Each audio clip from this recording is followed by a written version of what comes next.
प्रणाम। हमारे इस चैनल पे हमने काफी वृक्षों के ऊपर वीडियोस बनाए हैं। जितनी मुझे जानकारी है उतनी वृक्षों के बारे में मैं हर एक वीडियो में आपको अच्छी चीजें बताती रहती हूँ। तो ऐसे ही आज एक मुचकुंद वनस्पति है। ये वनस्पति के बारे में काफी कम लोग जानते होंगे। जो आयुर्वेद का अभ्यास करते हैं वो लोग तो इसके बारे में जरूर जानते होंगे, लेकिन जो आम जनता है जो काफी कम जानती है वृक्षों के बारे में, क्योंकि कभी कभी नजरिया ही रहता नहीं है कि वृक्षों के बारे में हम जाने। ये प्रकृति ने जो भी वृक्ष दिए हैं उसकी निर्मित क्यों हुई है, इसके बारे में हम सोचे, इतना समय कभी कभी हमें नहीं मिलता। लेकिन इस चैनल पे मुझे जितने वृक्षों के बारे में पता है उस हर एक वृक्ष को लेके मैं एक वीडियो बनाती रहती हूँ, ताकि आपको जो बेसिक जानकारी होती है वो आपको जरूर मिले। तो आज इस वीडियो में हम एक ऐसी ही वनस्पति यानी मुचकुंद वनस्पति के बारे में हम बात करने वाले हैं। तो ये वनस्पति काफी कम जगह देखने को मिलती है। ज्यादातर ये म्यांमार की तरफ देखने को मिलती है, गुजरात की तरफ देखने को मिलती है, हमारे कोकण में भी यानी समुद्र तटीय भागों पे ये ज्यादा देखने को मिलती है। कर्नाटक हो फिर तमिलनाडु हो, ऐसी जगहों पे ये वनस्पति ज्यादा पाई जाती है। ये वनस्पति बहुत ही सुंदर है, यानी ये वृक्ष काफी ऊंचाइयों तक जाने वाला वृक्ष है। काफी 50 से 70 फीट तक जाने वाला ये वृक्ष है। और इसकी जो वृक्ष की जो रचना है वो भी बहुत ही सुंदर की है।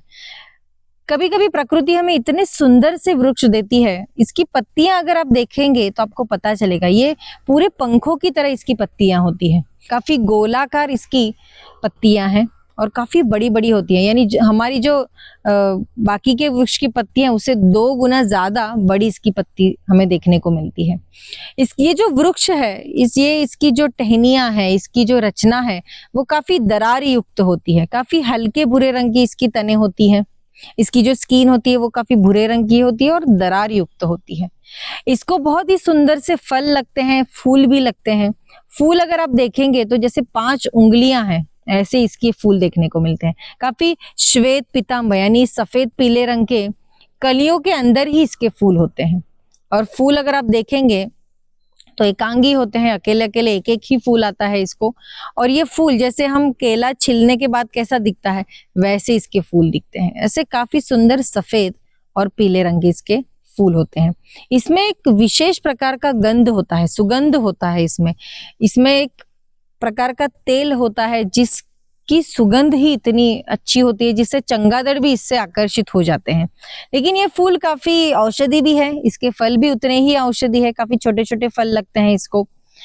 तो ये जो वनस्पति है इसकी पत्तियां, इसकी छाल, इसके फल, इसके फूल, ये सारे अंगों का हम आयुर्वेद में बहुत अच्छे से इस्तेमाल करते हैं। ये काफी कफनाशक है, पित्त शामक है।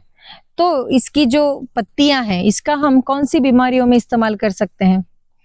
तो कभी कभी कुछ लोगों को बवासीर की तकलीफ रहती है, तो बवासीर में कभी कभी खून भी बहता है। तो ऐसे में अगर हम इसकी पत्तियों का पेस्ट बनाते हैं और उसको बवासीर यानी उसके बवासीर के मस्सों पे भी लगाते हैं तो जहां से रक्त बह रहा है वो कम हो जाता है। इसके फूलों का अगर चूर्ण आप शहद के साथ लेते हैं तो बवासीर की जो तकलीफ है वो भी धीरे धीरे कम हो जाती है। कुछ महिलाओं को सफेद पानी की समस्या रहती है, तो ऐसे में अगर इसकी पत्तियों का अच्छे से हम पेस्ट बनाते हैं और योनि में उसका लेपन करते हैं तो उससे सफेद पानी की समस्या खत्म हो जाती है। दूसरा इसका इस्तेमाल है कि अगर हमारे गले में यानी काफी लोगों को ऐसे खराश रहती है गले में, कभी कभी गले की जो नलिकाएं हैं उसमें सूजन रहती है, कभी कभी कुछ लोगों को टॉन्सिस की प्रॉब्लम्स रहती है। तो ऐसे में अगर हम इसकी पत्तियों का काढ़ा बना लेते हैं और उससे अगर गरगरा करते हैं सुबह के समय तो उससे भी गले में कुछ भी अगर आपको तकलीफ हो रही है या फिर सूजन भी है तो उससे धीरे धीरे कम हो जाती है। दूसरा इसका इस्तेमाल है कि हमें हमेशा पेट की तकलीफ रहती है, तो पेट में अगर हम इसकी पत्तियों का रस लेते हैं या तो फिर जो मुचकुंद का चूर्ण है उसको शहद में मिला के अगर हम इसको इस्तेमाल करते हैं तो काफी पेट की समस्या कम हो जाती है। कभी कभी कुछ लोगों को दस्त लगते हैं, डायरिया लगता है, बवासीर की तकलीफ रहती है। तो पेट के संबंधित जो भी तकलीफें हैं उसमें अगर मुचकुंद का चूर्ण हम शहद के साथ लेते हैं तो उससे भी काफी राहत मिलती है। कुछ लोगों को सिर दर्द होता है तो ऐसे में अगर चावल के साथ इसके फूलों का या तो पत्तियों का मिश्रण करके वो लेप अगर हम लगाते हैं तो उससे भी हमें सिर दर्द में फायदा मिलता है। कुछ लोगों को पेट की जैसे बीमारी होती है, वैसे ही कभी कभी उन्हें चक्कर आना, उल्टियां होना, ऐसी भी तकलीफ रहती है। तो ऐसे समय आप ये मुचकुंद वनस्पति इस्तेमाल कर सकते हैं। सिर्फ औषधि ही नहीं, तो ये जो वनस्पति है मुचकुंद, उसकी जो पत्ते हैं वो पत्ते कुछ प्रदेशों में उसमें उसको बर्तन की तरह इस्तेमाल किया जाता है। यानी अगर हम कुछ खाना वगैरह निकालना चाहते हैं तो इसकी पत्तियों में उसे अच्छे से लपेट के रखा जाता है, क्योंकि ये पत्तियां इतनी बड़ी होती है, इतनी सुंदर होती है कि उसमें हम अच्छे से हमारा खान पीन कर सकते हैं। ये जो वृक्ष है, इसकी जो तने हैं, इसकी जो लकड़ी है वो काफी मजबूत तो नहीं होती है, लेकिन इससे बॉक्सेस बनाए जाते हैं, तख्ते बनाए जाते हैं, पेटियां बनाई जाती है। तो ऐसे ये फर्नीचर के लिए भी आप इस्तेमाल कर सकते हैं।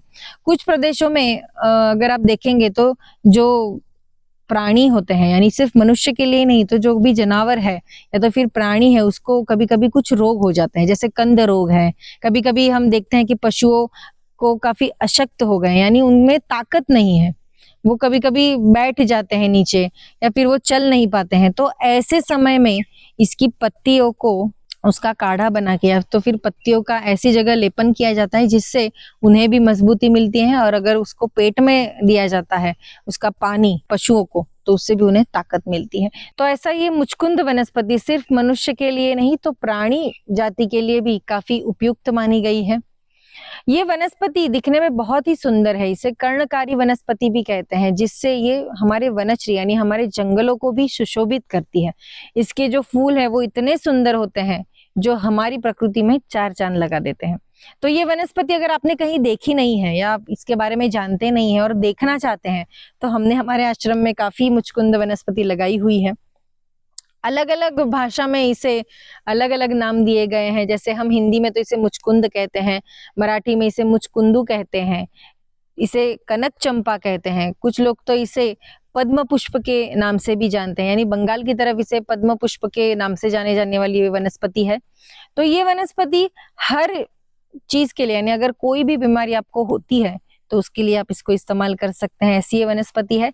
लेकिन अगर आपको कोई गंभीर समस्या है या आप इस वनस्पति के बारे में जानते नहीं हैं, तो इसे कौन सी मात्रा में लेना है ये आपको एक अच्छा चिकित्सक ही बता सकता है। तो ये वनस्पति इस्तेमाल करने से पहले अच्छे चिकित्सक की सलाह जरूर लीजिएगा, क्योंकि कौन सा रोग कौन सी स्टेज पे है या फिर हमारी बीमारी कितनी आगे बढ़ चुकी है ये तो हम बता नहीं सकते। इसके लिए हमें एक अच्छा चिकित्सक ही जरूरत रहती है। तो अच्छे से डॉक्टर्स के पास जाइए और जानकारी अच्छे से लेने के बाद ही ये वनस्पति का इस्तेमाल कीजिए। तो मैं आपको इस वीडियो में ये मुचकुंद वनस्पति हम कैसे इस्तेमाल कर सकते हैं या फिर ये वनस्पति कैसे दिखती है, इसके बारे में ही आपको जानकारी दे सकती हूँ। इस्तेमाल करने के लिए आपको अच्छे चिकित्सक की जरूरत है। तो ऐसा ये वृक्ष अगर आपको कहीं नहीं मिलता है तो हमारे आश्रम में जरूर आइएगा। यहाँ पे मैं आपको अच्छे से बहुत सारी वनस्पति दिखा सकूंगी कि कौन सी वनस्पति कैसे, उसको लगानी कैसे, उसका इस्तेमाल कैसे किया जाता है। ऐसी बहुत सारी आयुर्वेदिक वनस्पति हमने हमारे आश्रम में लगाई है। आने वाले दिनों में यानी अभी 5 जून जो हमारा पर्यावरण दिन है, आप भी अगर लगाना चाहते हैं तो भारतीय वृक्ष ही लगाइए। ज्यादा से ज्यादा बरगद के पेड़ लगाइए, पीपल के पेड़ लगाइए, जो भी मेडिसिनल प्लांट है जो काफी कम हो रहे हैं। तो हम हमारे पूरी जिंदगी में एक वृक्ष तो लगा ही सकते हैं, उसे अच्छे से संभाल सकते हैं। तो आप भी ऐसे सुंदर से वृक्ष आपके घरों के आसपास जरूर लगाएं। मिलते हैं अगले एपिसोड में ऐसे ही एक विषय के साथ। तब तक हमारे इस चैनल को सब्सक्राइब कीजिए, वीडियो को लाइक और शेयर भी कीजिए। अगर कुछ बात करना चाहते हैं तो कमेंट बॉक्स में जरूर कमेंट कीजिएगा। धन्यवाद।